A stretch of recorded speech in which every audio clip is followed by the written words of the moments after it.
মুন্সিগঞ্জ ১ আসনে চূড়ান্ত প্রার্থী নির্বাচনে মনোনয়ন বোর্ড অবশ্যই যথাযথ বিবেচনা করবে বলে আশাবাদ ব্যক্ত করেছেন বিএনপির কেন্দ্রীয় নির্বাহী কমিটির স্বেচ্ছাসেবক বিষয়ক সম্পাদক মীর শরফত আলী সপু।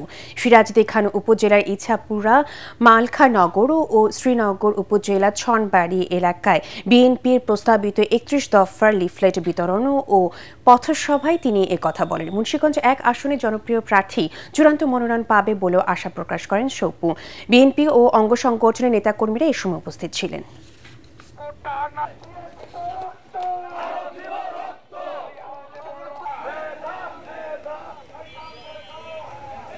আমাদের একটাই কথা, আমাদের ঐক্য আমরা থাকবো। আমাদের ভারপ্রাপ্ত চেয়ারম্যান আমাদের ওয়াদা করেছে যে ঐক্য যে কোনো প্রকারে ঐক্যবদ্ধ হবে।